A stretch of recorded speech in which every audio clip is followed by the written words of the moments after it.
Un itinerario personal y familiar acompañados por la psicología y la espiritualidad.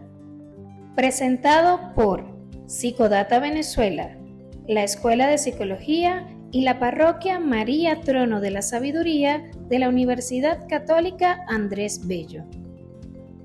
Psicoespiritual, el podcast. Segunda semana del 2025. Es un año al que se ha denominado Año de la Esperanza. ¿Y qué mejor símbolo para expresar la esperanza a partir de la luz, a partir de este cirio? La luz tiene dos grandes significados en todo lo que es el desarrollo espiritual y el crecimiento espiritual. El primer significado es la fe. Entonces, cada vez que vemos a luz que nos llena de esperanza, es crecer en la fe, en el Dios que creemos, en todo nuestro credo. Creer también en nosotros mismos, en nuestra familia, en el país, en las oportunidades, en las puertas que se abren. El segundo significado de la luz es la perseverancia, que podemos ser constantes. Si hay algo que es propio de la esperanza, es ser constante y que no sea la impulsividad la que tenga la última palabra. Por eso vamos a pedirle al Dios de la vida, a ese Dios de la esperanza, que siempre nos abrace con su luz. Y por eso les invito a todos que cojan su vela y que este sea el mejor instrumento de discernimiento. Que lo saquemos en dos momentos. En los momentos para dar muchas gracias a Dios. Cumpleaños, celebraciones, vida, pasos importantes. Y el segundo momento, que siempre nos acompañan en momentos duros, en momentos difíciles. Encendamos la vela para que siempre la esperanza nos acompañe, para que siempre esa luz de la Navidad que hemos venido y hemos atravesado a lo largo de toda esta semana, siempre permanezca en nuestros corazones. Por eso, vamos a pedirle al Dios de la vida que nos llene de su luz a partir de esta lectura que hoy tenemos. Evangelio según San Lucas, capítulo 3, versículos 15 al 16 y 21 al 22. Como el pueblo estaba en expectativa, preguntándose todos en sus corazones si acaso Juan sería el Cristo, respondió Juan diciendo a todos: Yo a la verdad les bautizo en agua, pero viene uno más poderoso que yo, de quien no soy digno de desatar la correa de su calzado. Él les bautizará en Espíritu Santo y fuego. Aconteció que cuando todo el pueblo se bautizaba, también Jesús fue bautizado. Y orando, el cielo se abrió y descendió el Espíritu Santo sobre él en forma corporal, como paloma. Y vino una voz del cielo que decía: Tú eres mi Hijo amado, en ti tengo complacencia. En esta segunda semana, Aníbal, estamos teniendo como centro el bautismo de Jesús. Ya pasamos el tiempo de Navidad, ya vemos que incluso hasta la ambientación es distinta, pero estamos con el bautismo de Jesús. Pero antes de hablar de esta lectura, yo creo que hay algo que es importante que tenemos que aclarar, porque se genera, creo que, mucha confusión. Y por eso quiero hacerte la pregunta. Cuando celebramos el bautismo de Jesús, ¿es el mismo bautismo que recibimos cada uno de nosotros? Tenemos, porque al final dice, bueno, si Jesús se bautizó cuando grande, ¿por qué tengo que bautizarme cuando pequeño? Explícanos un poco eso. Las preguntas tuyas, Dani, son difíciles, realmente. El bautismo de Jesús realmente es el bautismo que proporciona Juan, el Bautista. Y es un bautismo más de arrepentimiento. En cambio, el bautismo que tenemos nosotros hoy en día en la Iglesia Católica es el bautismo que nace después de la experiencia de Pentecostés. Es un bautizo que se realiza por fuego y Espíritu Santo. Entonces, hay dos características muy importantes en este bautismo, el que nosotros tenemos. Por un lado, nos permite entrar en la dinámica del reino de los cielos y por otro lado, nos abre las puertas al diálogo mesiánico con Dios. Entonces, son dos características muy importantes de nuestro bautismo. ¿Por qué bautizamos a los niños pequeños? Bueno, está la experiencia de Cornelio, cuando Pedro va y bautiza a Cornelio y a todos los que están en su casa. Y ahí entraban todos, niños, adultos y los que no son adultos. Hay otro tema allí importante, pero después lo vamos a ir desarrollando con respecto a esto. Cuando el jefe de casa realiza una acción, ¿cómo repercute en todos los de casa? Pero bueno, el bautismo que tiene Jesús El de Juan no es el mismo que tenemos nosotros, que después de la experiencia de resurrección y Pentecostés. Así que bueno, esto es un tema para seguir profundizando, un tema donde tendremos que ir desarrollando. Lo que sí es que no caigamos en este cliché.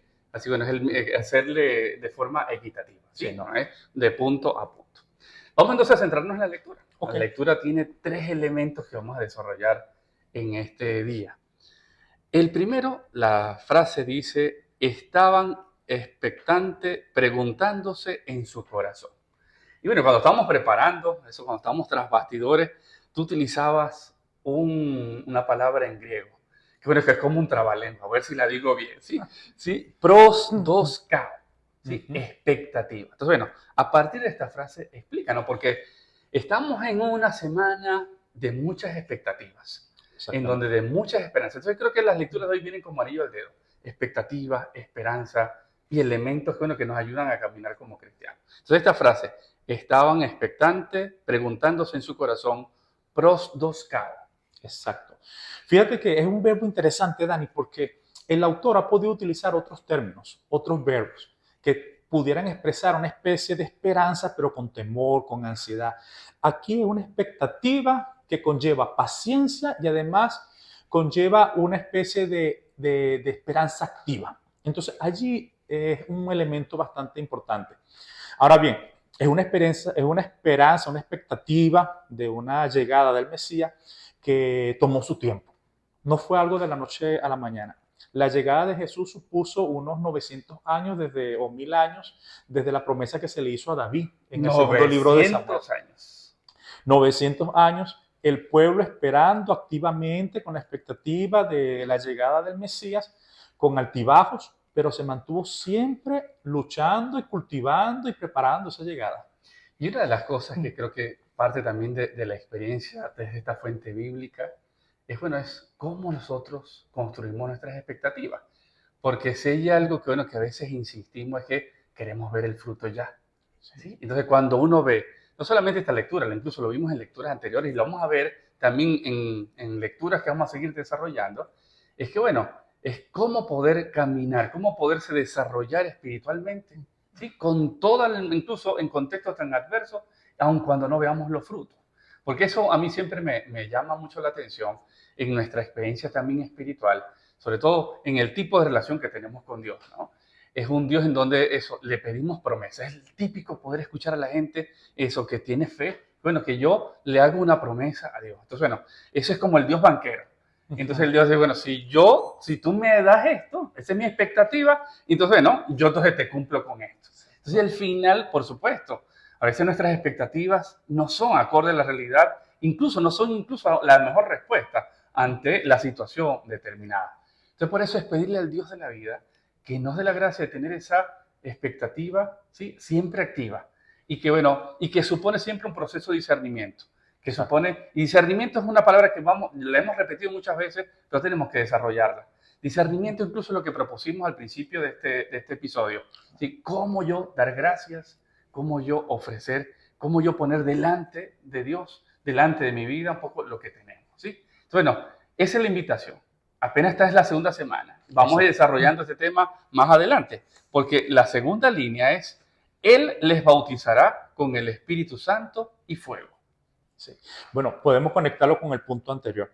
El bautismo que Jesús nos propone después de su resurrección y después de Pentecostés es un bautizo que nos abre al diálogo con Dios. Y ese diálogo nosotros podemos facilitarlo a través del discernimiento. Entonces, el cristiano adulto realmente es aquel que incluso en los contextos más difíciles constantemente se pregunta, y en este momento preciso, ¿cómo debo actuar yo según el proyecto de Dios, según el plan de Dios? Entonces, eso de fuego y espíritu es porque ese bautismo nos da la capacidad de, a través del Espíritu Santo, relacionarnos con ese Dios siempre mayor y, como tú lo dijiste al principio, el Dios de la vida. Mira, ¿y cómo hacemos cuando a veces nuestras expectativas son tan altas que eso no se cumple, ¿no? Tú incluso te llegué a escuchar una expresión de que fue en un acontecimiento o en una anécdota que se dio con el Papa Juan Pablo II. Entonces, bueno, que en medio de las adversidades, bueno, ¿cómo poder hacerlo? Sí, eso es una película, El hombre que llegó a ser papa. En la primera parte hay un momento en el que Juan Pablo II, aún no siendo papa, ni siquiera siendo seminarista, vive una experiencia muy complicada. Hay un grupo armado que está cerca, un sastre lo recibe en su casa y hay un diálogo en el que Carol menciona qué es lo que él está sintiendo y qué es lo que él está esperando en ese momento. Y este señor mayor le responde, mira, a veces las cosas no se dan como nosotros esperamos, pero además cualquier respuesta humana tiene que tener algo de trascendencia, porque si no, esas realidades regresan de nuevo, esas realidades que son negativas, regresan de nuevo, pero con otro nombre. Entonces, las respuestas para poder ir construyendo la realidad, que se haga realidad esa expectativa que tenemos, o tienen algo de trascendencia de Dios, o posiblemente después regresarán con otro nombre esas mismas situaciones. A mí me viene mucho a la mente en este momento, poco escuchándote y además con este libro de la lectura, es ese episodio en donde está Jesús con Bartimeo. Uh-huh. Entonces, no, es saber pedir, ¿no? Le pregunta a Jesús a Bartimeo, ¿qué quieres que haga por ti? Y parecía una pregunta tonta, diciendo, pues ciego, mendigo, marginado, además, ¿qué quieres que haga por ti? Y la respuesta de Bartimeo no es que, bueno, que me cumplas mis expectativas, no es que que me des la mejor promesa que tengo, que me restituya socialmente con todas las dificultades, ¿no? Señor, que vea. Esa capacidad para poder ver, esa capacidad para poder distinguir de manera tal que nos permite discernir y poder dar la respuesta oportuna para el momento oportuno, ¿sí? Tercera frase espectacular, frase que creo que vamos a ir desarrollando a lo largo de otros podcasts, ¿sí? Tú eres mi hijo amado. Sí. Aquí es muy significativo dos cosas que quisiera resaltar. Primero, la palabra amado, agapetos, de ágape, es un amor muy profundo. Y yo creo que en los contextos, o en este contexto que nosotros vivimos, es una llamada a cada uno de nosotros, ir buscando, construir esa experiencia de sentirnos amados. Pero lo segundo, que es un dato muy significativo, es que Dios dice en este caso, este es mi hijo amado. Lo dice a los que están ahí alrededor. Y aquí uno de los grandes interrogantes que se nos atraviesa es, bueno, ¿realmente nos sentimos amados? Sí. Esa es una de las típicas preguntas, porque a veces los golpes, las heridas de la vida, e incluso comenzando con el elemento ese de las expectativas, ¿sí? Cuando no se cumplen las expectativas en las relaciones, en las vinculaciones, cuán duro es para nosotros, ¿no? Entonces, no, desde ya es pedirle al Dios de la vida, Señor, dame la gracia de sentirme amado. Y una de las cosas que hemos insistido también en otros episodios, una de las vías para poder ir trabajando, sentirse amado, es el sentido de agradecimiento.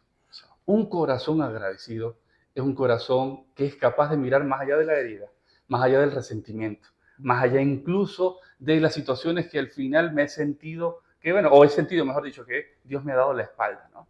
Pero ¿cómo poder cultivar ese don del agradecimiento desde lo sencillo, de poder respirar, de poder caminar, de poder tener las bendiciones que tienen siempre delante? Y cultivando un corazón agradecido, ¿sí? En medio de que cuando no se nos cumplen las expectativas, cuando la cosa es como muy dura, el corazón agradecido es el que siempre nos permite ver la puerta que se abre y no quedarnos de brazos cruzados ante la puerta que se nos cierra. Por eso vamos a pedirle a ese Dios de la vida y por eso vamos a hacer esta oración para cerrar este episodio. Bueno, que nos dé esa gracia de poder cultivar un corazón agradecido, un corazón que se siente ese abrazo de Dios, un corazón que ve la luz que siempre nos va guiando y que brilla aún más cuando la sombra nos quiere arropar. Señor, en este día del bautismo de tu Hijo Jesús, cuando nos recuerdas que somos tus hijos amados, quiero agradecerte por ser el Dios de la vida, el que me sostiene en cada paso que doy.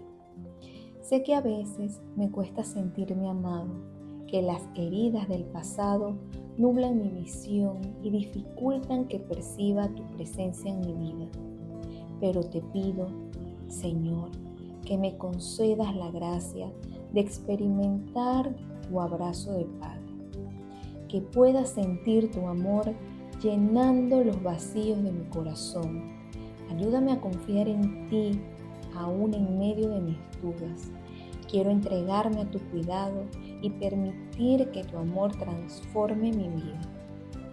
Bendíceme con la gracia de alimentar mi vida cada día, con el don del agradecimiento, porque sé que con un corazón agradecido mi esperanza se crece y me hace ser portador de tu luz en medio de tantas personas que se encuentran apagadas.